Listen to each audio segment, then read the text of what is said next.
Imagine a world where the color of your skin determines where you can sit, where you can eat, and even where you can drink water.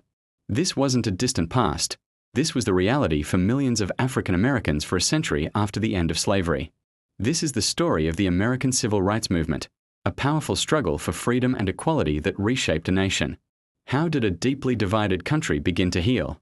How did ordinary people achieve extraordinary change? Let's journey back and explore the courage, the sacrifice, and the enduring legacy of one of the most important social movements in history. Before the 1950s and 60s, segregation was the law of the land in many parts of the United States, especially in the South. These were known as Jim Crow laws. They created a system of separate but equal, but the reality was anything but equal. Black Americans were forced to use separate, and almost always inferior, facilities, from schools and hospitals to restrooms and water fountains.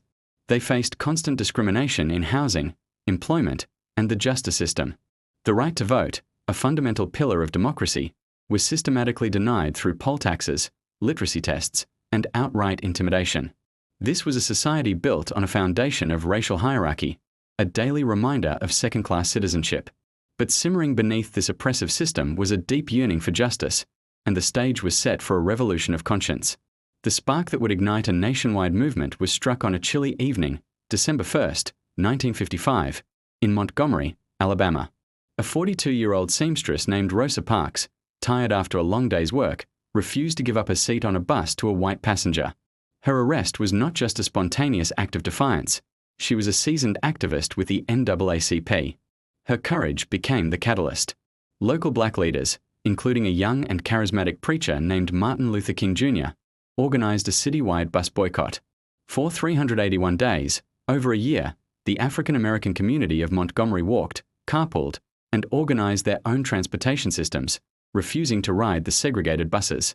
They endured harassment and economic hardship, but they did not waver.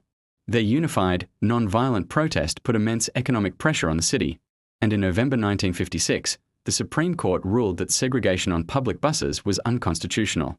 The Montgomery bus boycott was a monumental victory. It demonstrated the incredible power of mass nonviolent resistance and propelled Martin Luther King Jr. onto the national stage as the movement's most visible and eloquent leader. As the movement gained momentum, a new generation of young, brave activists emerged. In 1960, 4 black college students in Greensboro, North Carolina, sat down at a whites-only lunch counter at a Woolworths store and politely asked to be served. When they were refused, they remained in their seats until the store closed. The next day, more students joined them. This simple, powerful act of protest, known as a sit-in, spread like wildfire across the South. Students, both black and white, organized sit-ins at segregated lunch counters, parks, swimming pools, and libraries. They faced insults, threats, and physical violence, but they met aggression with peaceful determination. These sit-ins, often organized by the Student Nonviolent Coordinating Committee, or SNCC, highlighted the ugliness of segregation to the entire world through news reports and television cameras. They showed that the fight for civil rights was not just for adults. It was a battle being fought by the youth of America who were impatient for change and willing to put their bodies on the line for freedom. The struggle wasn't confined to cities. In 1961, the Congress of Racial Equality, or CORE, organized the Freedom Rides. Groups of interracial activists rode interstate buses into the most segregated parts of the Deep South to challenge the non-enforcement of Supreme Court decisions that had ruled segregated public buses unconstitutional. The Freedom Riders knew the risks were immense. In Alabama, one bus was firebombed, and its riders were brutally beaten as they escaped the flames. In another city, a mob attacked the riders with baseball bats and iron pipes. The violence was horrifying, but it was also filmed and photographed, shocking the nation and the world. The Kennedy administration, initially reluctant to intervene, was forced to act. Attorney General Robert Kennedy sent in federal marshals to protect the riders and pushed the Interstate Commerce Commission to issue new regulations banning segregation in interstate travel. The Freedom Rides proved that even in the face of brutal violence, nonviolent direct action could force the federal government to uphold the law and protect the rights of its citizens. The movement reached a pivotal climax in the spring of 1963 in Birmingham, Alabama, then known as one of the most racially segregated cities in America. Dr. King and the Southern Christian Leadership Conference launched Project C, a campaign of marches and sit-ins to challenge the city's segregationist policies. The city's Commissioner of Public Safety, Bull Connor, responded with brute force. He unleashed police dogs and high-pressure fire hoses on peaceful demonstrators, many of whom were children. The images were broadcast across the globe, dogs lunging at protesters, and water jets so powerful they could tear bark from trees, knocking children off their feet. The world watched in horror. From his jail cell in Birmingham, Dr. King penned his famous letter from a Birmingham jail, a profound defense of civil disobedience and a call to action. The moral outrage generated by the events in Birmingham created an unstoppable wave of support for federal civil rights legislation. The city's business leaders, fearing economic ruin and a permanently tarnished reputation, finally agreed to desegregate lunch counters and hire more black employees. It was a hard one, but crucial, victory. On August 28, 1963, the movement converged on the nation's capital for what would become its most iconic moment, the March on Washington for Jobs and Freedom. Over 250,000 people, black and white, from all walks of life, gathered peacefully at the Lincoln Memorial. It was a powerful display of unity and a resounding call for justice. Mahalia Jackson sang, and leaders from various civil rights organizations spoke. But it was Martin Luther King Jr.'s voice that soared into history. Standing on the steps of the memorial, he delivered his legendary "I Have a Dream" speech. He spoke of his dream of a nation where his children would not be judged by the color of their skin but by the content of their character. His words were more than a speech. They were a sermon, a poem, and a prophecy for a better America. The March on Washington galvanized public opinion and placed immense pressure on President John F. Kennedy and Congress to pass a meaningful civil rights bill. It was a defining moment, showcasing the movement's commitment to nonviolence and its powerful moral vision for the country. The momentum from the March on Washington was unstoppable.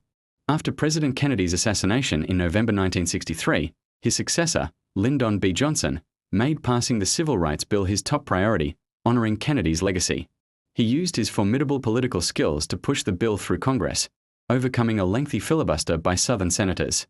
On July 2, 1964, President Johnson signed the Civil Rights Act of 1964 into law. This landmark piece of legislation was the most comprehensive civil rights law since Reconstruction. It outlawed discrimination based on race, color, religion, sex, or national origin. It officially banned segregation in public accommodations, hotels, restaurants, theaters, and in public facilities. It also gave the federal government more power to enforce school desegregation and protect voting rights. The Civil Rights Act of 1964 didn't end racism, but it dismantled the legal foundation of Jim Crow. It was a monumental legislative achievement, a direct result of years of struggle, sacrifice, and unwavering protest. The passage of the Civil Rights Act of 1964 and the subsequent Voting Rights Act of 1965 were historic triumphs. They fundamentally altered American society, opening doors that had been sealed shut for generations. But the work was far from over. The movement continued to fight against economic inequality, housing discrimination, and systemic racism that persisted long after the laws were changed. The legacy of the civil rights movement is not just in the laws it passed, but in the lessons it taught. It showed that ordinary people, armed with courage and a commitment to justice, can challenge injustice and change the course of history. The figures we've talked about, Rosa Parks, Martin Luther King Jr., and the thousands of nameless marchers and students, are heroes who risked everything for a more perfect union. Their story reminds us that the fight for freedom is a continuous journey, and that the dream of equality is a dream worth fighting for in every generation. Thank you for watching this journey through the American civil rights movement. It's a story of incredible hardship, but also of incredible hope and resilience. If this video inspired you or taught you something new, please give it a like and consider subscribing for more deep dives into history. Let us know in the comments what part of this story resonates with you the most. Until next time, keep learning and keep questioning.